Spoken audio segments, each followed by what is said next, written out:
दोस्तों, इस दुनिया के अंदर बहुत से अमीर लोग मौजूद होंगे, लेकिन बिलियनियर्स की लिस्ट में आने के लिए दिमाग चाहिए नेक्स्ट लेवल का। लेकिन उस लिस्ट के अंदर क्या कोई क्रिमिनल पहुंच सकता है? आप कहोगे नहीं यार, क्रिमिनल तो पहले से पहले ही निपट जाते हैं। लेकिन नहीं, एक था बहुत ही ज़्यादा इंटेलिजेंट, बहुत ही ज़्यादा शार्प माइंडेड, पैब्लो एस्कोबार। अगर आप इसको नहीं जानते हो तो आप नार्को सीरीज ज़रूर देखना नेटफ्लिक्स पे, वो आपको काफ़ी कुछ बता जाएगी पैब्लो एस्कोबार के बारे में। हालांकि ऐसा नहीं मानता मैं कि किसी को मालूम ही ना हो इनके बारे में, क्योंकि काफ़ी ज़्यादा फेमस पर्सनैलिटी, कह लो फेमस क्रिमिनल रहे हैं ये। हालांकि मैं कह तो क्रिमिनल रहा हूं, लेकिन लोगों की नज़रों में पैब्लो एस्कोबार काफ़ी ज़्यादा इंटेलिजेंट बंदे और लोग इनके काफ़ी ज़्यादा फ़ैन है। और कोलंबिया के अंदर अभी भी इनको रॉबिन हुड माना जाता है, क्योंकि काफ़ी ज़्यादा सोशल वर्क इन्होंने किया है कोलंबिया के अंदर अपनी इमेज को अच्छा करने के लिए, क्योंकि इनको मालूम था कि ये किस जगह से उठ के वहाँ तक पहुँचे थे, जिसकी वजह से इन्होंने गरीबों की काफ़ी ज़्यादा हेल्प भी करी और एक वक्त में शायद ये प्रेसिडेंट भी बन जाते कोलंबिया के। अब हालांकि पैब्लो एस्कोबार के काफ़ी ज़्यादा फ़ैन होंगे, काफ़ी ज़्यादा मतलब कहते होंगे कि भाई बढ़िया इंसान था, काफ़ी ज़्यादा सोशल वर्क किया है। लेकिन मैं आपको एक सच्चाई और बता दूं कि 4000 से ज़्यादा लोग मारने का इनके ऊपर इल्ज़ाम है। इन्होंने मरवाया है 4000 से ज़्यादा लोगों को, इंक्लूडिंग 200 जज, 1000 पुलिसकर्मी, जर्नलिस्ट, गवर्नमेंट ऑफिशियल, मतलब जो भी इनके काम में रोड़ा बनता था ये उनके घोड़े लगा देते थे। तो इनकी लाइफ की शुरुआत भी किसी फिल्म की तरह ही हुई थी, जैसे कि रॉकी की शुरुआत हुई थी केजीएफ के अंदर। मतलब जेब में कुछ भी नहीं था जब शुरुआत हुई थी, लेकिन एंड के वक्त में इतना कुछ था कि सारी दुनिया के अंदर मोस्ट पावरफुल मैन की जो लिस्ट आती थी उसमें पैब्लो एस्कोबार का भी नाम मौजूद होता था। इनकी शुरुआत सिगरेट, दारू की स्मगलिंग से हुई थी, लेकिन इनको उस रिस्क का वर्थ उतना ज़्यादा नहीं लगा, तो इन्होंने नारकोटिक्स के बिजनेस में थोड़ा सा हाथ मारने की कोशिश करी, जहाँ पर जब इनको 20,000% का रिटर्न मिला तो इन्होंने कहा काम तो यही है, वो तो सिर्फ मजाक ही था। अब इनको एक बात मालूम था कि कोलंबिया का जो कोकेन है वो वर्ल्ड बेस्ट कोकेन है, जो कि कोलंबिया के अंदर सिर्फ 1 ग्राम $10 का बिका करता था उस वक्त में। तो इन्होंने अपनी मार्केट ढूंढनी स्टार्ट करी और इनको इनकी मार्केट मिली यूएस के अंदर। यूएस के अंदर इन्होंने जब अपना कोकेन बेचना शुरू किया मायामी बीच के अंदर, वहाँ पर 1 ग्राम ये $500 का बेचने लग गए थे, क्योंकि इनको सिंपली मालूम चल चुका था कि इनका कोकेन बेस्ट है, कोई भी कंपटीशन इनके आजू बाजू में नहीं टिकता है, और अगर कोई compete करता भी है प्राइस पे तो वो क्वालिटी नहीं मिलने वाली। तो इन्होंने सिंपली अपना फंडा एक रख दिया था कि भैया पैसे पे करने हैं तो 1 ग्राम के $500 ही पे करने पड़ेंगे, क्योंकि हमारा बेस्ट है, बाकी तुम्हें कूड़ा उठाना हो तो कहीं से भी उठा लो। अब जब इनको इतना ज़्यादा प्रॉफिट मिलने लग गया था तो यूनाइटेड स्टेट के अंदर इन्होंने पूरा डिस्ट्रीब्यूशन नेटवर्क ही सेट कर दिया था। इन्होंने प्लेन, पायलट सब हायर कर लिए थे और खुद का एक एयरपोर्ट ही तैयार कर दिया था, जो कोलंबिया से नॉर्थ अमेरिका के अंदर एंट्री करवा जाता था इनकी जो भी कोकेन की सप्लाई होती थी। और पूरी सप्लाई चेन इन्होंने शुरू कर दी थी।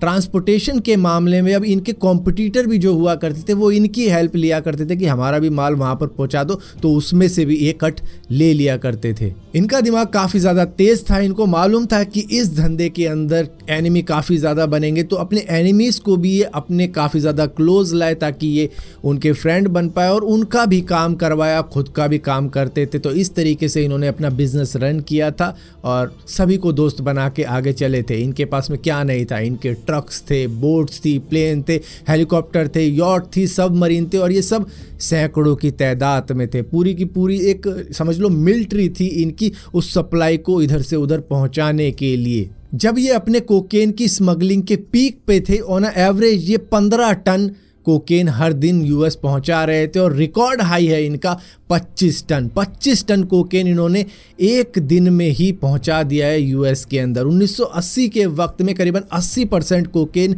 जो यूएस के अंदर मिला करता था वो सारा का सारा पैब्लो एस्कोबार का ही होता था। अब पैसा इनके पास में इतना ज़्यादा हो गया था कि उस पैसे को रबड़ से बांधने के लिए ही सिर्फ रबड़ पर ही इनका $2500 मंथली खर्चा हो जाया करता था। फोर्ब्स की मैगजीन के अंदर भी 1989 के अंदर इनका नाम आया था रिचेस्ट पर्सन की लिस्ट में 7वें नंबर पर। तब इनकी नेटवर्थ $30 बिलियन हुआ करती थी। अब हालांकि इनका नाम, पैसा, शोहरत सब हो चुका था, लेकिन यूएस को मालूम चल चुका था कि कौन कोलंबिया के अंदर ड्रग की स्मगलिंग करवा रहा है, इंपोर्ट करवा रहा है, तो उसको पकड़ना ज़रूरी है। कोलंबियन गवर्नमेंट को कह दिया गया था कि भैया इसको भेजा जाए यूएस के अंदर, क्योंकि ये क्रिमिनल है यूएस के लिए और इनको वहाँ पर सज़ा दी जाएगी। अब पैब्लो एस्कोबार नहीं चाहते थे कि उनकी सारी ज़िंदगी अब यूएस के जेल के अंदर बीते। जब उनके पास में इतना ज़्यादा पैसा है तो इन्होंने वहाँ की गवर्नमेंट तक को ख़रीदने की कोशिश कर ली थी 10 बिलियन यूएस डॉलर के अंदर, कि मैं आपका सारा जो भी डेप्ट है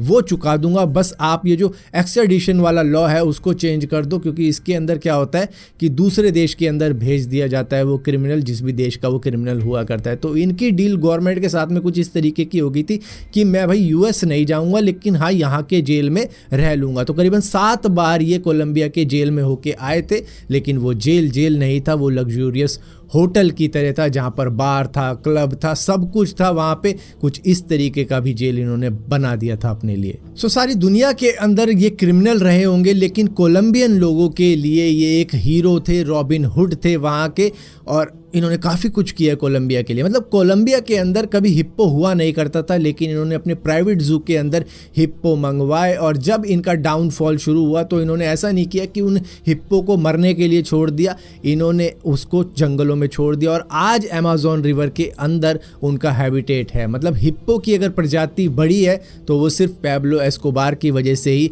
बढ़ी है कोलंबिया के अंदर, जो कि कभी हुआ भी नहीं करती थी यहाँ पर। और वहाँ के गरीब लोगों के लिए इन्होंने क्या नहीं किया, उनके लिए हॉस्पिटल बनवाए, उनके लिए फूड प्रोग्राम चालू किया जो कि फ्री में उनको फूड प्रोवाइड करवा पाए, और इसी के साथ साथ चर्च बनवाए, पार्क बनवाए, फुटबॉल स्टेडियम बनवाए। और तो इसी वजह से इन्होंने काफ़ी ज़्यादा दिल जीत लिया अपनी पब्लिक का, चाहे कितने बड़े क्रिमिनल ही रहे हों। बट हर क्रिमिनल की एंडिंग किस तरीके की होती है हर मूवी के अंदर, वो आप सभी को बड़े अच्छे तरीके से मालूम है, चाहे वो कितना ही इंटेलिजेंट हो, कितना ही शातिर हो, लेकिन गलत काम के अंदर दिमाग लगाने का नतीजा होती है मौत। वही इनके साथ में हुई। 44 साल की एज में कोई अननोन पर्सन इनको गोली मार गया, जिसका आज तक पता नहीं लगा। कंस्पिरेसी थ्योरी ये भी कहती है कि इन्होंने खुद से ही गोली मार के सुसाइड कर ली थी।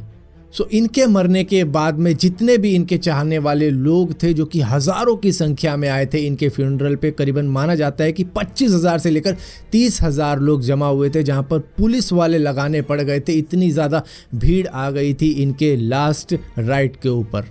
ये पैब्लो एस्कोबार की इंटेलिजेंस ही थी कि वो एक वक्त में बिलियनियर्स की लिस्ट में आ चुके थे, एक वक्त में वो शायद कोलंबिया के प्रेसिडेंट भी बन जाते, एक वक्त में शायद वो गवर्नमेंट को तक खरीद लेते। तो ये किसी मूवी से कम नहीं था जो भी ज़िंदगी इन्होंने जी थी।